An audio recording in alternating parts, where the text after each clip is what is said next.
I think you have this stuff right on. My goal is to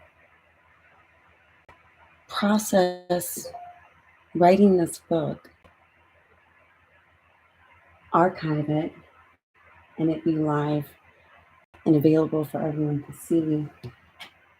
I do have my XLR microphones hooked up, and I have my Instagram here. I was about to go live, and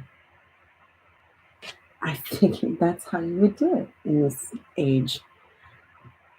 When I said I would get the book presentable, I then had some students meet me. They didn't mean to meet me, but I met my students up at the speakeasy next to my new house that I closed on the day after my birthday on the Pisces full moon. My 33rd birthday, got my house, and my students from Arthur Murray Dance Studio said they have an editor for my book. And it was not long after I did my last crazy little video saying I can speak now, which I'm having a really an easier time than I thought, but a harder time hitting that button than I ever have in my life. And I feel like this is what I've always been working up towards my whole life since I went to college, since I went off to college, that I said one day I would be able to speak to people. And my children would see me with a pretend microphone speaking to people. And then we had an awful tragedy where our Buick exploded. And weeks after reading a book that said death isn't real, and look, the involution and the evolution of all things, showing your father this, that we would lose the most important, precious loves of our lives, our children. And it's hard to say, and they call it survivor's guilt, and why I post all my crazy videos referring back to my burns and everything that I suffered. And this is the book that goes through and describes these things. And it's not going to be the easiest thing, I don't think, to go back and process it. But I do want to hit this live button on my Instagram since I made all this effort, and I even added my ex before I was going to go live. Oh, I just got to be crazy. And well, I've done everything. I've just done everything I could possibly do, or I wouldn't be sitting here going back to edit this book that I started 3 years ago. So we're going to hit this live button on Instagram. I think people are kinder than I realize. So I started a YouTube live and started an Instagram live now. This is how I said I would do this. I have my XLR cable hooked up to my YouTube here. If you want to check me out on my YouTube at Constructive Interference. And this is episode 1. Frosty edits her book. What I originally called the application of integrity. I wanted to know what happened when you tried, despite the odds being against you, despite your vehicle exploding, or malpractice lawyers, or the largest corporation in the world getting away with what they've done to you. So what happens? Well, good things happen. Really good things if you try. I wanted to make sense out of my life, and I don't know if sense is the right word to describe what trying can do for you. Maybe not yet, but trying has served some purpose, or at least has helped me heal and keep going and keep moving. My dancing, I stay very physical. Being in the gym was an absolute staple for my routine. Getting up and being able to get out of bed, and why routines help me do that. And going to the gym, I first had to start with just getting breakfast in the morning. not sleeping in until 3 p.m. and being depressed and not knowing what to do, or even not having anything to do but go to work and be so anticipant in a way that you dreaded it, going to work. And I wanted to create a life I didn't have to run away from.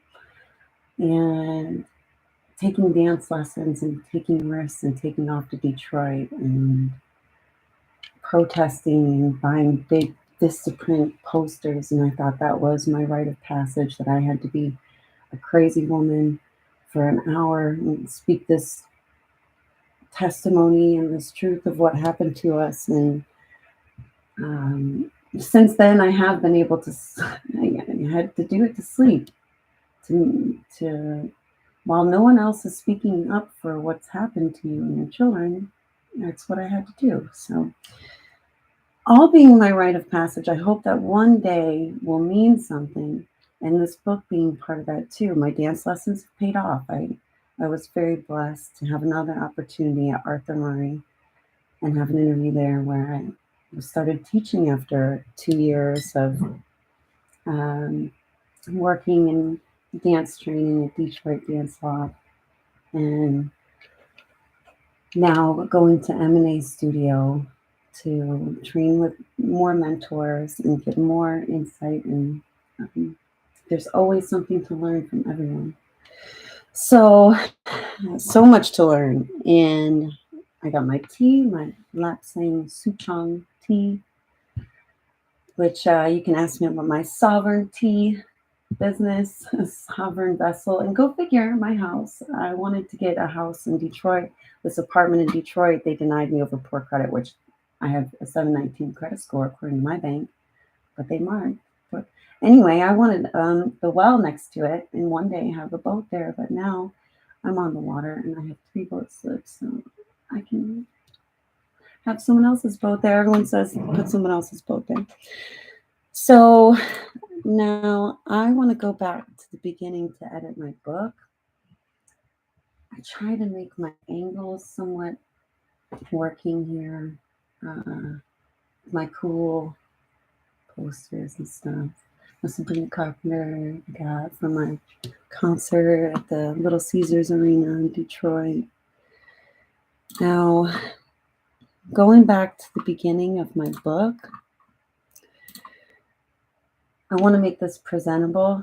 This is an ongoing project from 3 years ago when I took off to Detroit to protest. I didn't know I was going to move up here. I didn't know dancing the Cinco de Mayo weekend and meeting Mark and Rose from Detroit Dance Loft that I would move up here and start taking lessons with them in October. The same month I signed my lease in October in Detroit with a roommate sharing a 1-bedroom apartment and splitting the rent. And I had a gym and a pool and changed my life with my routines. Like I said, my diet in the morning started with things like eggs, and then I went to oatmeal, and then found yogurt works best for me, and adding protein to that, your protein shakes. I try to get 60 grams of protein in before lunch. So we're going to start from the very first page, and my goal is to do at least 30 minutes a day. We're almost to 4:15. I try to start around 4 o'clock.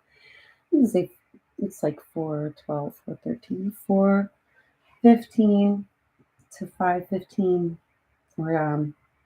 Or I said 30 minutes. I can do an hour. That would be really great. To 4:45 is my goal, to do 30 minutes, to start small. And then I'd like to grow into an hour or so.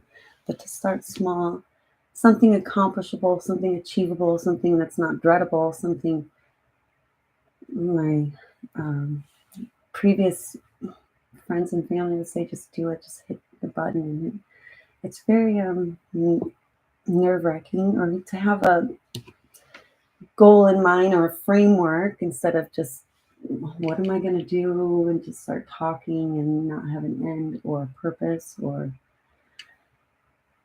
But my purpose is to practice speaking and practice editing and get into this book editing at least 30 minutes a day, 3 to 4 days a week, just like I'm in the gym. And your physical disciplines and your mind and your mental disciplines are just as important. And I do think that hopefully this book will be my life's work if I can sit down and do these few disciplines a day. Writing the book, I have astrology studies, year one course.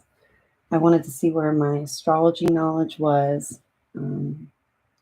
That I studied the science of mind and astrology and how the subjective and objective, the intangible and the tangible, how I see the signs. See signs. That's what my book, The Application of Integrity. The original title, I may change it to something a little more simpler, as everyone says it's too complex. Looking for signs. That in the last 3 years, I've followed the astrology and how it correlates and manifests itself physically. And so, like I said, weeks before the accident, I would say, look, death isn't real, the involution and evolution. And my Cherokee elder said, the burden of awareness is responsibility. All this, I imagine, is going to be in this book because it's all I speak about all the time. But we're going to see the application of integrity, looking for signs, keep moving, keep going. As I've studied astrology and the Bible is one and the same. And we're all going through these seasons depicted by the sun as it travels the ecliptic in the Bible.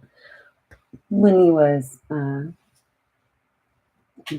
or when he was the Lion of Judah, or when he was twin. Thomas means twin of Gemini. And when he was bitten by the backbiter Scorpio, which is a J for Judas in the sky. But that these parables and stories depict the sun as it moves around the ecliptic zodiac, the Mazzaroth, as they say in the Bible. And that's really served me well to know that in the last 3 years, that I've been able to check off everything that I've written down, manifested, worked towards, inspired action, not just affirmations, inspired action, showing up for dance class as much as you can. And so here we go. We're going to find out where this all began 3 years ago when Frosty moved up to Detroit. Now, back then, I wasn't Frosty Detroit back then. Frosty Detroit is my dancer's name. But back then, I was the MadMedicineWoman coming up to Detroit to share all my studies and the truth of your vessel and Admiralty Maritime Law and quantum grammar and how there were no facts or prepositional phrases properly stating the facts and in these court documents, and how I had to declare myself sovereign, and so that my name Christina -Renee Frost, that the adjectives would control the nouns, and I went down the rabbit hole. But now I this vessel can dock 3 vessels. I'm just saying, I can't be that crazy, and follow the signs. So anyway, that's what this book is about. It's a little bit unique, and we're a little bit, I'm maybe doing this uniquely live and processing this book, looking for signs. So this is something, it's just this is how I would do it. You do it live, you archive it, processing it, promoting how I've written the book, and hopefully when it meets your hands one day, it worked. So the book begins with, on the first page now, these are a lot of notes over the years, and we start with, this book is in honor of my children. Everything I do is for you until we meet. Until we get to hold you again. All our love and more. Even better. Until we get to hold you again. All our love and more. The prelude. Oh man. So like I said, I have not seen this in 3 years. I don't know where this is going to go, but it says prelude. So I printed this out for a couple, really my closest friend that's now in Finland, my biggest fan, and for my ex. And my biggest fan, I love her so much. But my ex said, this was for you. So I imagine there might be some anxious attachment As much as I said, don't be a victim, get mad, don't be a victim, Mad Medicine Woman, I have learned over the past year how much anxiety was really in my have to do, go, make sense, make money, have the job and the career and have a home one day. And as far as my relationships go, but so we're going to see what my friends thought. Now, my best friend cried when she read it. So, and she said it was going to be amazing. So we're going to find out. We start with the prelude. This is The Application of Integrity, Frost vs. General Motors, Looking for Signs by Frosty Detroit, the Mad Medicine. Prelude. I kind of want to read the first part again so I don't butcher it. This book is in honor of my children. Everything I do is for you until we get to hold you again. All of our love and more. It is my purest intention of this book to hold its integrity, that by bringing forth this manifestation of a hopefully worthy idea, I'm already tearing up. I just sounds like me.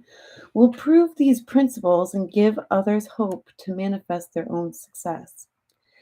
I call my practice of these principles discuss the application of integrity. I only would like to supply experiences that I feel are relevant to the topic, how I've identified accurate principles aligned with success, and how to apply them. I feel like later on it gets a little personal, I think, later on. Much of my lessons come from my children, not in little stories, but why I'm applying these principles for them. But if you picked up this book, you may have noticed I lost my children in a horrific and terrifying car fire caused by the failure to recall, warn, and report faulty Buick rendezvous tested to catch fire in 2 locations of the rear. I may explain this more later, but I make a conscious choice to be successful in spite of my confusion, in spite of my pain, my discouragement, my deemed craziness, my lack of self-esteem from my body being skin graft and my back scraped off to staple onto my arms and legs. And my ass, by the way. We should put that in this. We're editing. We're editing. Scraped off and my back and my tush. Maybe we'll say it like that. My skin grafts, my back, and I should say, I'm gonna do this correctly. There's a comma. Get rid of the and. My back, my body being skin graft, my back, and tush. I'm gonna say tush for now. The editor can work on it later. And tush scraped off to staple onto my arms and my legs. If I could write a whole book on my babies, I would. But it is my hope this book will be relatable by everyone by sharing what they have taught me, and why it is my crazy hope that this manifestation will be in alignment, action in accordance to my happiness, joy, and peace in being with my children again. One old saying of integrity is that it is present when the inside matches the outside. For the outside to match the inside causes hesitation that maybe I am too different. We all are subject to judgment when we are our complete selves and put that self on display. Maybe that's destructive at times if you're a destructive person. Suppose a drunk can quite habitually create a personality that manifests that's quite fearless to judgment.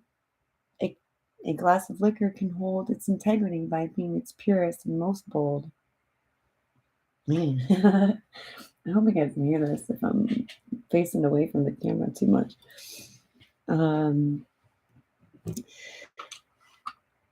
Is integrity always a good thing?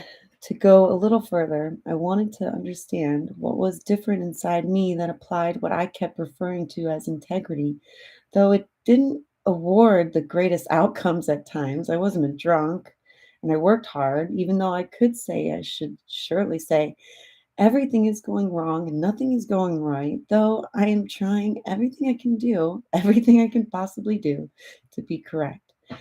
What was it that kept me trying to do the right thing? Now that I'm older, I come to associate right with health very strongly. I suppose it's our environment that makes people different. I suppose I have a little typo here.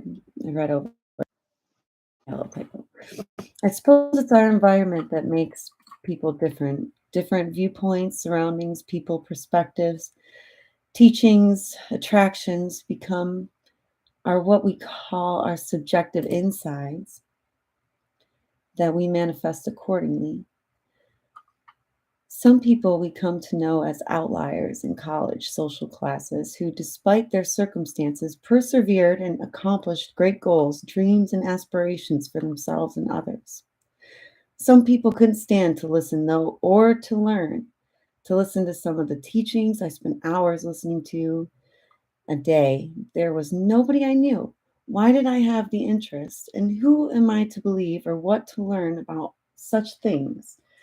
Example, Jordan Peterson. I have a poster here. Jordan Peterson. I would listen to him all the time. Be careful meeting your heroes, because I did see Jordan Peterson in Detroit, the Fox Theater. And of course, he was on tour, so it was verbatim tour, Order and Chaos. This book, I hope, will be a great read for those in need of hope and to transcend hope to proof. If this book has made it to your hands, know it is just that, proof that you can manifest your greatest hopes and dreams. They aren't just hopes and dreams, they can very well be reality. This is an invitation for my colleagues to critique this book's validity and, more importantly, test it. Oh man, I'm good. I'm good. Down the rabbit hole of teaching, scholars and philosophers have discovered a sacred meaning to life that I, like everyone else, hope by applying will bring and has brought understanding, joy, success in life. If I can prove this to myself, it will affirm to me that I am on this path. And if I am on this path, it is my sincerest prayer that I will be with my children again. I hope this to be a book of inspiration, more than a guideline to life. Though it might be, in my opinion, that it could be so a guideline or a reminder that this is an order to this chaos, that this is an order to this chaos, and sacrifice and pain are worth growth and understanding and wisdom. This is a great book for lessons to anyone struggling with self-worth, codependency, confusion, depression, anxiety, PTSD, and the growth process in general. We might want to add anxious attachment, since we've discovered anxious attachment. Now, I also wanted to somehow edit this book where you could also perceive me going back and edit, collecting, processing.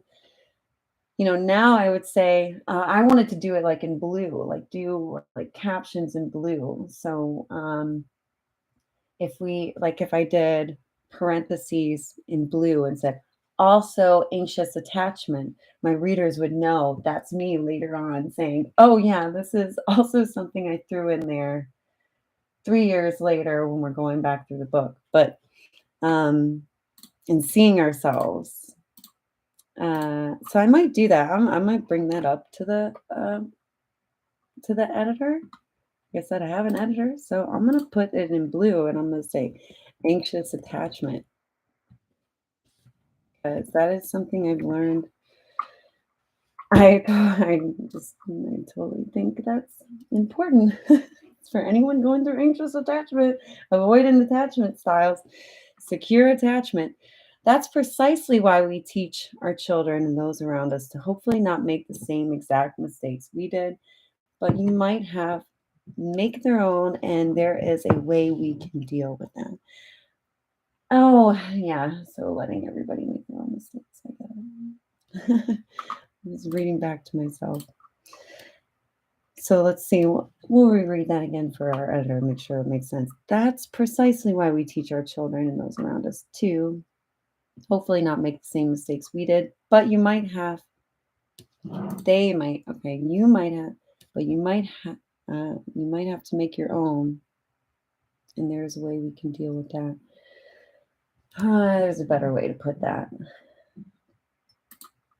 I'm gonna bold it for now and go back to it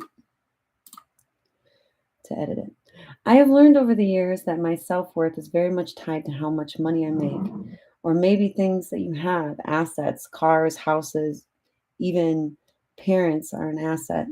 My parents worked hard, and I was going to have to work hard too for any fruition of a comfortable future. Maybe we should put a fruition of dreams. Dreams. I have had many financial opportunities that, even by applying integrity, I simply wasn't ready for, but were also necessary lessons for me to apply moving forward.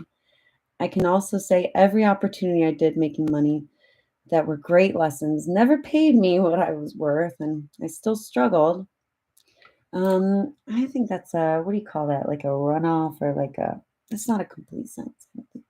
I'll say every opportunity I did make money, there were great lessons, because I didn't make my opportunity. I didn't make much money.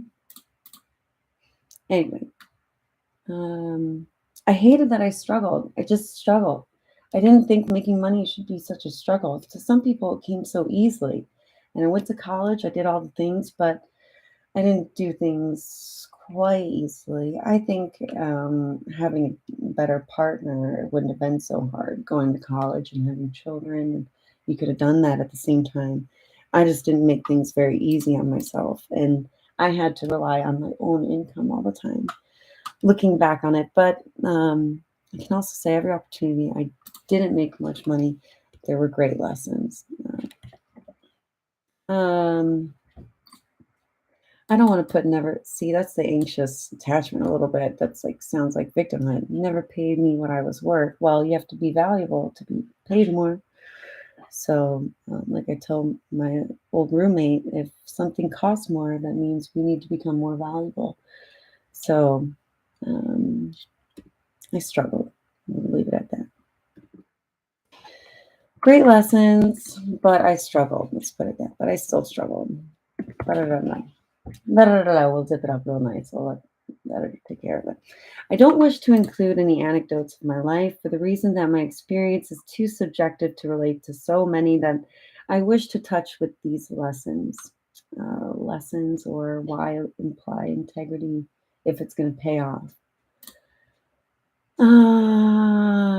But when necessary, oh, good. I was like, I think it gets really personal. It says, but when necessary, I would like to share the experience relevant to my teachings and how I have identified the principles of integrity. I also, I want to include like how that correlated with the stars, and how everything that happened up there, whether it was, a court date with the solar eclipse, on the solar eclipse conjunct Jupiter, which with the judge, we had the solar eclipse, a big court judgment day. And so how do we work with that? How I have identified the principles of integrity through the application of astrology, the application principles of integrity, and through the study of astrology. I think I might just zip it up like that. And through the observations of the heavens. Maybe we'll make it sound really, really nice. This is kind of fun. I don't know if you guys are having as much fun as me. Like, I'm going back and seeing this. I think it was just before my daughter was born in 2012 that I had what many like to call a spiritual awakening. Ooh. It's getting good now. Oh man. I prefer to call myself a mystic at this point.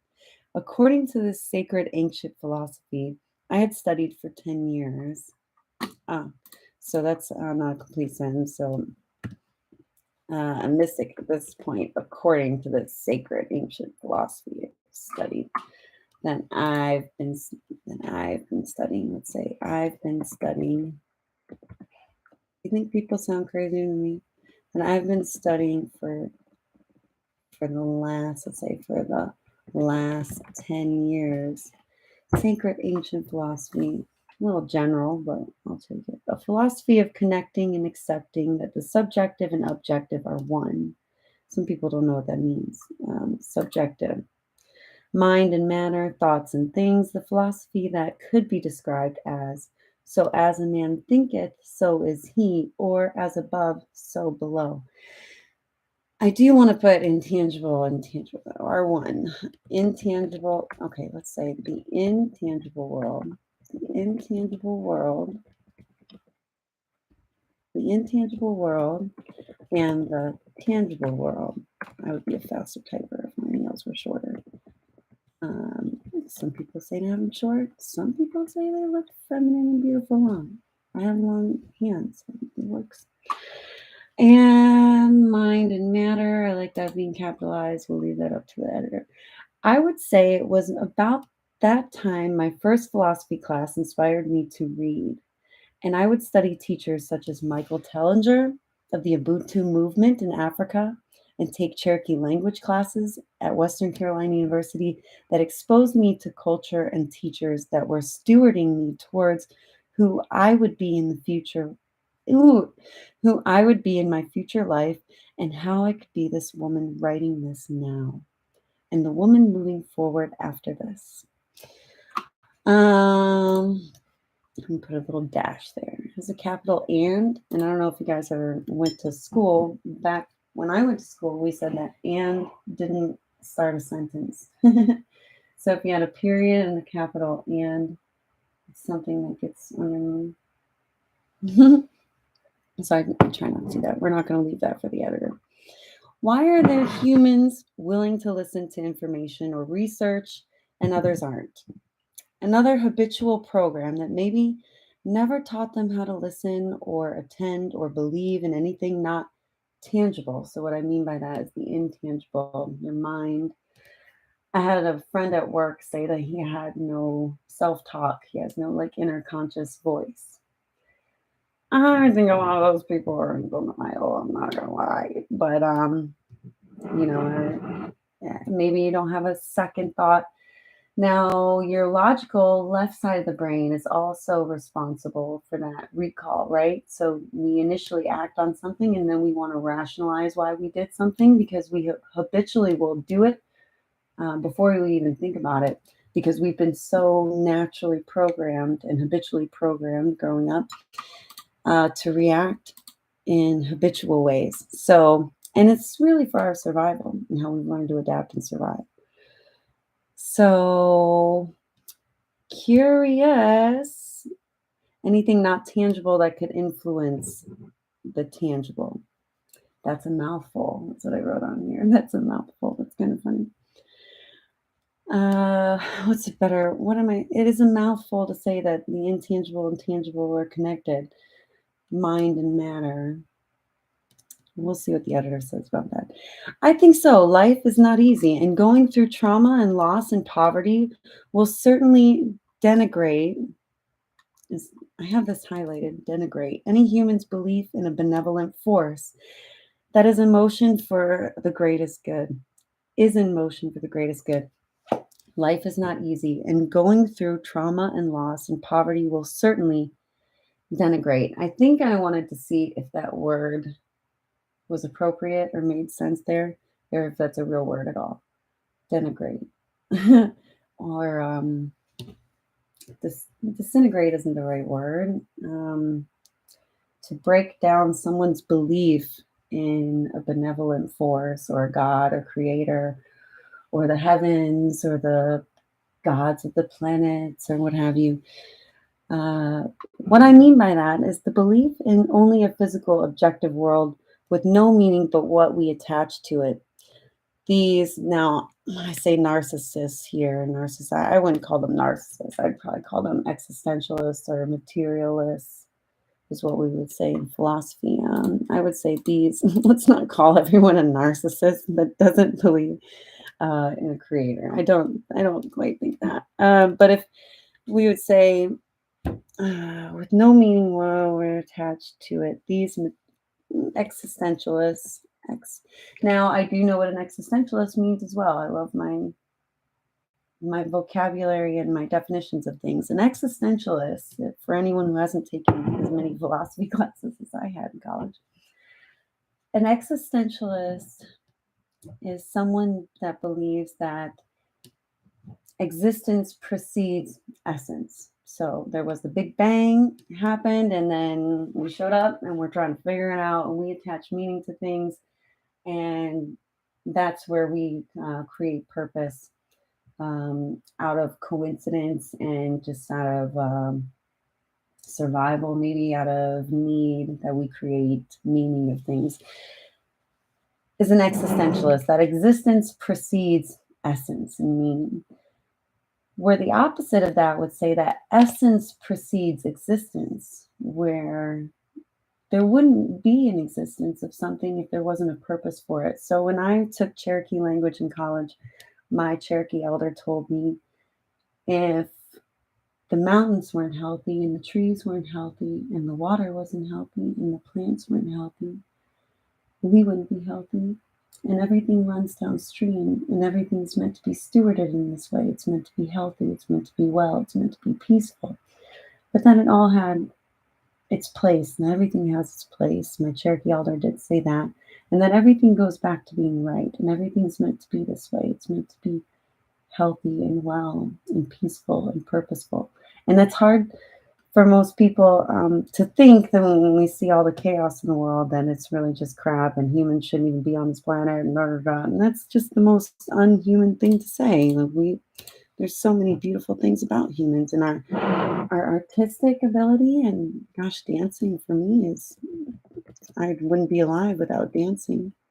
So I would say these existentialists, which the editor is going to have to figure out how to spell that one. Existentialists, materialists. I don't like the word narcissist. I don't think that's, I don't think it's, does a narcissist not believe in God, and that's why they don't have a second a thought, a recollection of what they do? We'll see what the editor has to say about it. I have nihilistic, subconsciously run, habitually. Oh, I have it. I already have it. Existential, materialistic, poor animals of people that don't push their own efforts enough to create a more rewarding outcome. Ouch! I did say I tell people that I'm not an animal. I like my conscious mind. But that seems a little bit harsh, Frosty, doesn't it? Frosty is so cold. That's pretty. I want to lead with existential, materialistic. So I'm going to do that really quick. These existential, materialistic narcissists. I know, I don't think materialists. Existential materialists. Okay, we can leave that down. It's pretty harsh, though, Frosty. I don't know. I am poor, but I am not an animal. Now, I used to say I was the poorest person I knew. And even though I made less money than anybody I knew, probably never exceeded $12, $15 an hour, even working with the Carolina Panthers, even working in radio, never made a whole lot of money. And I still managed to have I always had between $1,500 and $2,500 in my bank account. Always, always, always. I got up to about $3,200, maybe $3,500 at one point, and making less money than everybody I knew. I always prioritized. I didn't spend money on alcohol. That might be in here too, as far as integrity goes, and what the effects of alcohol are. And now I have my espresso martini once in a while because the espresso isn't bad on my stomach. But I worked at breweries, and they were just so awful. These young kids were alcoholics at such a young age. They were 20. They had no idea they were alcoholics because they were just so used to drinking every day. And I didn't know I didn't know what an alcoholic was when I was their age, and that's why I ended up being with one, because everybody drank all the time and studied and drinking beer, and nobody realized what that habitual habit was creating. So I am poor, but I am not an animal, and I'm not really poor because I'm infinite or come from the infinite, this infinite forum for action, as Jordan Peterson says. And for those of you who don't know Jordan Peterson, he's a leading edge clinical psychologist that came from the University of Toronto and other universities. But he caused a big ruckus over things. You can check him out. But people don't know or believe or are willing to sit down to listen long enough to potentially wonder, is there more to this existential, objective, physical universe? Or do you eat, you shit, you die, and that's it? I've heard people say that is why that's in here in some quotes, because I've heard some and really my children's father was one that it was really the one that said this, is he would say, you eat, you shit, you die, and that's it. And I even have in quotes here spoken by a real life narcissist. And love my children's father. I'll always forgive him, but I won't speak to him because anyway, we'll see what happens in the future. But right now, I protect my peace, because that's how people are. You gotta be careful. People are habitually who they are, whether they mean to or not. A reason I had to write this book, so I would know for sure. Applying my knowledge will assure me that death and poverty isn't all there is, that the mind and physical world is not just connected, but I have a part to play in what I wish to manifest, that it is possible. Prove it to myself, as should you. Prove your principles to yourself. And I'd say principles are your values, maybe things you live by or what you believe, maybe your priorities. For me, my priority is being able to sit down and edit this book. I know this is important as much as it is hard to do. I know it's something I have to do. Now, this book is a stream of consciousness and possibly great therapy. What I find important to say here is that I had great hope as a young kid. Though I didn't do it quite right, I stayed in school, yes, but was quite naive and boy crazy and got myself into trouble, including knocked up. Bless my beautiful babies. But despite being off track and getting off track, I always had a passion for a type of preaching. I did. I always had a pretend microphone in my hand and have a degree in broadcast communication. Sports broadcasting, mostly. It's my concentration in broadcasting. But despite getting off track, I always had a passion for a type of preaching. I went to college for broadcasting, and I remember always pretending, still now, in a way, to having an invisible microphone to my lips, speaking to masses of invisible people on a massive invisible stage about hope. My children saw me, always pretending, silly mommy, I had so many dreams. They knew I did, and I struggled so much with any freedom with a poor alcoholic who worked very hard for the little he had. I was young. I thought he was more mature than the other young boys in school. I learned my lesson. I guess because I just like men in tool belts, I suppose. It could be a family curse. Only joking, but worth research. So maybe that's what my ex didn't like. It wasn't that bad. I don't know. My ex didn't like my book, I don't think. But we'll see. Like I said, I don't want any anxious attachment in this either. Or I want to be able to recognize my anxious attachment, that I didn't know I had so much anxiousness. Now, looking at myself, I have a lot more anxiety than I like to admit. So, days before the accident, I was alone with my children, living at my mom's, paying on a new place to move into, teaching part-time at Southwestern Community College 3 days a week. 3 hours away and working at Hooters in Hickory. I had to buy a new car because I didn't change the oil on my other one and locked it up. The $1,200 Buick Rendezvous I bought would days later explode and change my entire life forever. But in those days, I had a pretend microphone in my hand saying to myself, I'm going to give people hope one day. Um, yeah. I'm crazy. I don't want it to get too dark. We got it. I'm really proud of myself. I made it to 4:45, so we've edited my book now for over my 30-minute goal. But let's see. This is probably where my ex was like, okay, now we're gonna get serious. We'll finish this page and then maybe we'll save the serious stuff for episode 2. I have a feeling it's gonna start getting real here. So now my stream of consciousness sounds more like this. Who am I? Who am I to be strong? Who am I to believe what I believe? You seen your daughter with no skin and no hair. You were on fire. The whole world, your son, he's gone. He burned alive in a car seat that was also recalled. They denied you in court. They don't care. Nobody cares. You're alone. You have no skin. You have no skin grafts now. You're nothing. No one could love you and bring your children back. You don't want to go through pregnancy again. Who are you to believe these things? Your years of philosophy are just that. Your kids are gone. That's it. There is nothing else. There's no justice in court. There's just a job. Lots of terrifying, full PTSD. I might begin this tomorrow because there's 2 sides to your mind that wants to be negative, and then there's another side of you. Like I should have been flipping tables over in the hospital, and yet I was speaking about my Cherokee teachings and other things. So it's hard to hear. It's hard to look back and hear myself speak so negatively.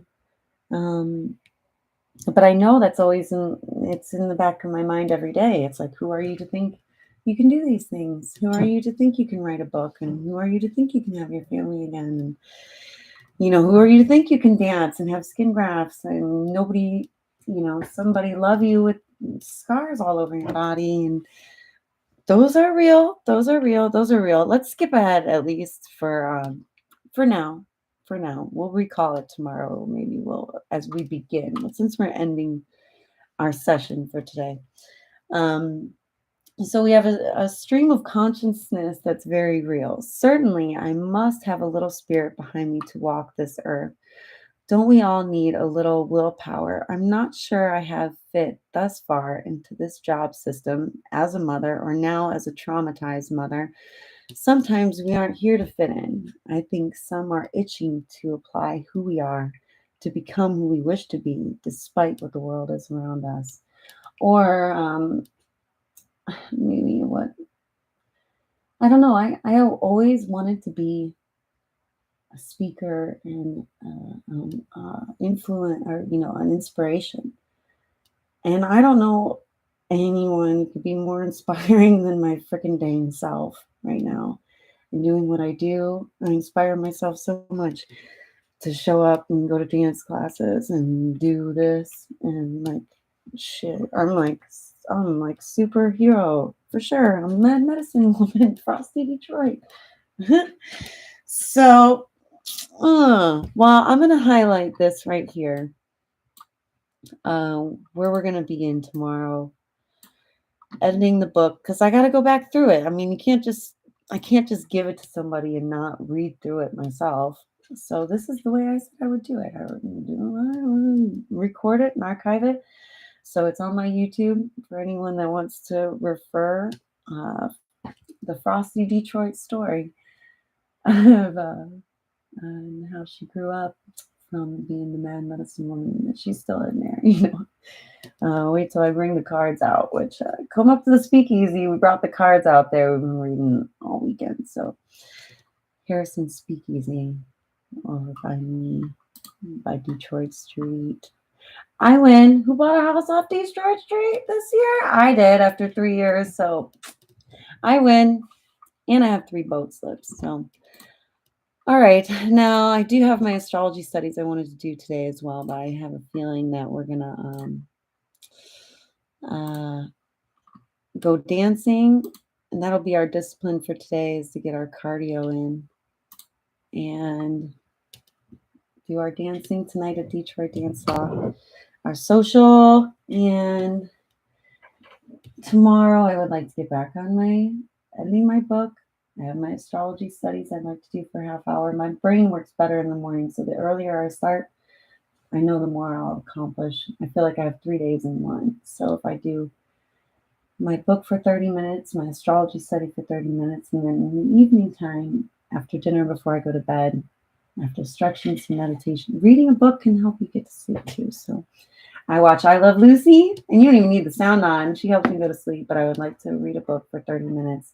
They say if you read 30 minutes in the field that, in your field, you will be an expert in your field within 5 years, or within the top 5% in your field within 5 years, or what have you. So anyway, reading 30 minutes a day, whatever the statistic, is going to be beneficial for your mind and getting to the next level. I want to read The Greatest Lie Ever Told, talking about astrology, mythology, the Bible, religion, all coming from, like I said, this astrology, looking for signs, the intangible, subjective, objective, tangible, physical result, cause and effect, mind, matter.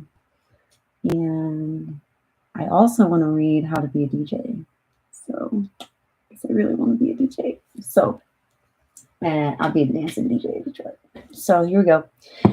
I will see you guys hopefully tomorrow. My goal is 3 or 4 days a week, just like being in the gym. So, episode 1, I did it. I'm proud of myself. I'm proud of myself. I'm done. I'm done. I'm done. I'm done. I'm done. I'm ending the live stream. I'm done. Congratulations, Frosty. You did it. You did it, Frosty. Now, I just got to figure out how to end it.